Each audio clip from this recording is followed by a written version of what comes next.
Hello friends, स्वागत है आपका अपने चैनल #क्रिएटिव आरती पोरवाल में। दोस्तों, मैं हूं आरती और आज मैं नीट स्टूडेंट्स के लिए नई एक न्यूज़ लाई हूं। जी हां दोस्तों, स्टेट कोटा में सेकेंड राउंड की काउंसलिंग की एक नया स्टेट है जिसमें सेकेंड राउंड की काउंसलिंग स्टार्ट हो चुकी है। और इसके अलावा ऑल इंडिया कोटा के मॉपअप राउंड की भी बात करेंगे।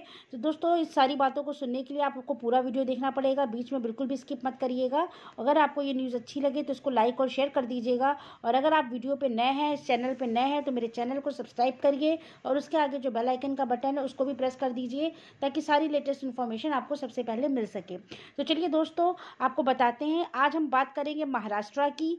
जी हाँ दोस्तों, महाराष्ट्र ने अपनी ऑफिशियल वेबसाइट पर एक नोटिस निकाली है।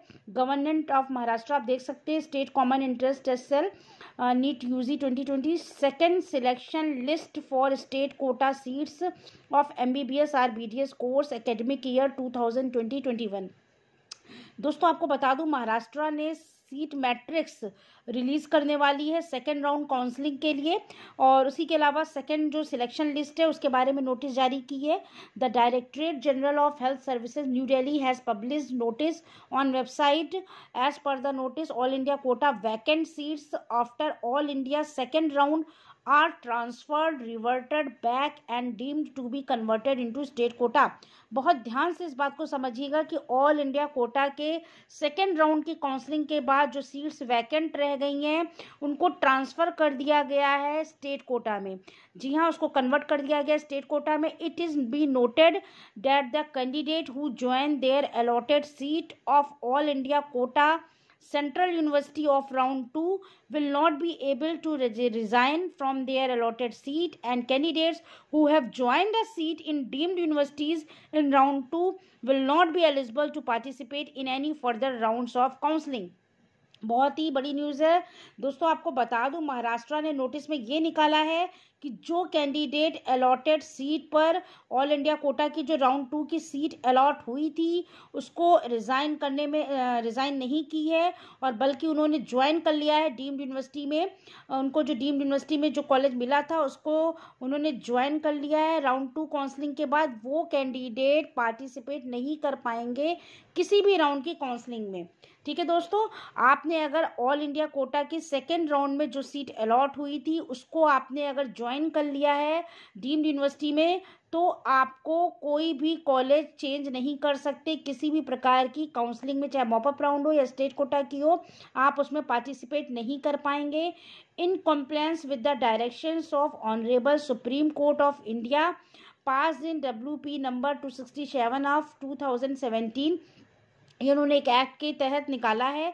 Therefore such candidates will not be eligible for second round onwards for admission process conducted by competent authority state CET cell Maharashtra state Mumbai.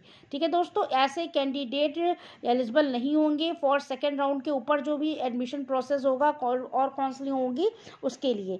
अब बात करते हैं schedule of second round of MBBS BDS course की। अब महाराष्ट्र का first round का counselling start हो गया था, उसका रिजल्ट भी आ गया है। अब बात करते हैं सेकेंड राउंड की। तो आपको declaration of seat matrix for MBBS और BDS course for second round, ये आपको 13 दिसंबर यानी कल आफ्टर 12 बजे, दोपहर के 12 बजे के बाद आपको ये आ जाएगा। जैसे ही न्यूज़ आएगी मैं आपको बता दूंगी। Declaration of selection list for second round, और उनमें से जो सिलेक्शन होगा उसकी लिस्ट आएगी 13 दिसंबर को यानी कल ही रात के 8 बजे के बाद। ये भी मैं आपको बता दूंगी। Last date of joining and filling status retention form to the selected college during second round for MBBS और BDS कोर्स, ये 18 दिसंबर को लगभग 5 बजे तक ये नोटिस में आ जाएगा वेबसाइट पर। तो दोस्तों, मतलब ये है कि जो सेकेंड राउंड के लिए वैकेंट सीट मैट्रिक्स है वो भी कल रिलीज़ होगी। इसके बाद जो डिक्लेरेशन होगा सिलेक्शन लिस्ट का वो भी कल रात को 8 बजे तक आ जाएगा, 8 बजे के बाद। इसके बाद जो चॉइस फिलिंग और ज्वाइनिंग की स्टेटस होगी कि किसको from to the selected college, जो कॉलेज सिलेक्ट हुआ है ड्यूरिंग सेकेंड राउंड, उसकी जो ज्वाइनिंग की लास्ट डेट है वो 18 दिसंबर है। शाम के 5 बजे तक आपको जो कॉलेज अलॉट होगा उस पर आपको ज्वाइनिंग करनी होगी। तो दोस्तों ये पूरी नोटिस है महाराष्ट्र गवर्नमेंट ने जो अपनी वेबसाइट पर निकाली है। आप इसको डाउनलोड कर सकते हो या फिर इसको समझ सकते हो, देख सकते हो। अगर आपको ये न्यूज़ अच्छी लगी हो तो प्लीज़ मेरे चैनल को सब्सक्राइब कर दीजिएगा और दोस्तों में ज़्यादा से ज़्यादा शेयर करिएगा। Thank you.